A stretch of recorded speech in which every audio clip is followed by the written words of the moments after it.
প্রিয় দর্শক, প্রতিবেদনের প্রথমেই আপনাদের স্বাগত। আশা করি আপনারা সকলে ভালো আছেন। আমি খোকন, আপনাদের দোয়া ও আশীর্বাদে ভীষণ ভালো আছি। আমি চলে এসেছি আবারও একটি নতুন ভিডিও নিয়ে। এই ভিডিওতে থাকবে ভুট্টা মাড়া ও ভুট্টা পুড়িয়ে খাওয়ার একটি আকর্ষণীয় ভিডিও। আমার ভিডিও অনেকেই দেখছেন কিন্তু আমার চ্যানেলটি সাবস্ক্রাইব করেননি। তাদের কাছে আমার অনুরোধ, চ্যানেলটি সাবস্ক্রাইব করে বেল আইকন বাজিয়ে দিন। আর যে সমস্ত বন্ধুরা ফেসবুক পেজে দেখছেন তাদের কাছে একই রকম অনুরোধ, আপনারা আমার পেজটিকে ফলো করে দিন। যারা বয়োজ্যেষ্ঠ আছেন তারা জানেন কিংবা দেখেছেন আগেকার দিনে কিভাবে ভুট্টা, ধান, গম মারা হতো। গরু দিয়ে মাড়ন ঘুরিয়ে মারা হতো। আর আপনারা কে গরু ঘুরিয়ে মাড়ন মারা দেখেছেন আপনারা কমেন্ট বক্সে অবশ্যই জানাবেন। আগেকার দিনে গম মারতে হলে সকাল থেকে গমগুলোকে ভেঙে দিয়ে শুকাতে হতো, আর শুকার পরে দুপুর থেকে ঘন্টার পর ঘন্টা গরু ঘোরাতে হতো, এমনকি তারপরের দিনও ঘোরাতে হতো। আর ধান মাড়াই করা হতো হাতে পিটিয়ে, মাছা তৈরি করে আস্তে আস্তে পিটিয়ে পিটিয়ে ধানগুলোকে ঝরা হতো। এইভাবে ধান মারতো।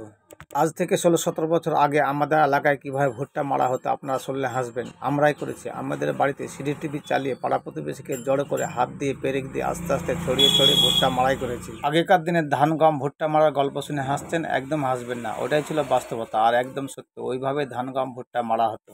আর বর্তমানে কত সুখে শান্তিতে ধান, গম, ভুট্টা মারা হচ্ছে আপনারা তো নিজের চোখে দেখতে পাচ্ছেন। আর এবারে আসা যাক ভুট্টা পুড়িয়ে খাওয়ার গল্পে।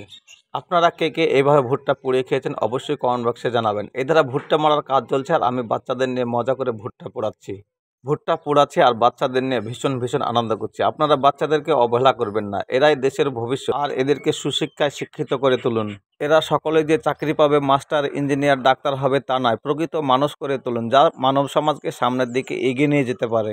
আমি মজা করে বাচ্চাদের নিয়ে ভুট্টা পোড়াচ্ছি আগুন দিয়ে, তো আপনারাও বাচ্চাদেরকে আগুন ছেড়ে দেবেন না। আগুন হচ্ছে ভয়ঙ্কর, বাচ্চাদেরকে সাবধানে রাখবেন আর বাচ্চাদেরকে সুশিক্ষায় শিক্ষিত করে তুলবেন। আপনার পাড়ায় যদি এরকম 2-5টা বাচ্চা থাকে, মিশে দেখবেন কত মজা লাগে আর কত আনন্দদায়ক। ভুট্টা পোড়া শেষ, এবারে আমাদের খাওয়ার পর্ব। এই ভুট্টাগুলোকে দেখুন কালি ভরে আছে, সেজন্য মুছে নেওয়া হলো আর এবার কেটে কেটে পিস পিস করে ভাগ করে দেওয়া হচ্ছে। ভিডিওটি আপনারা এখনো স্কিপ করবেন না। খেতে কেমন লাগছে বাচ্চারা আপনাদেরকে বলবে।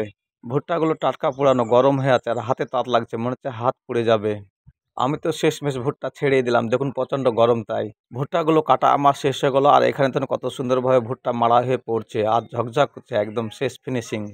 ভুট্টা মাড়াই আপনারা অবশ্যই দেখলেন আর এবারে আমাদের খাওয়ার পালা। কাটা শেষ হয়ে গেছে আর একটা একটা করে আমি ভাগ করে হাতে ধরিয়ে দিচ্ছি। বাচ্চারা সুন্দরভাবে নিচ্ছে, আজ তারা আনন্দে। ভিডিওটি যদি আপনাদের ভালো লাগে অবশ্যই লাইক, শেয়ার, কমেন্ট করবেন। আর কোনো রকম যদি প্রশ্ন থাকে কমেন্ট বক্সে জানাবেন, আমরা উত্তর দেওয়ার চেষ্টা করব।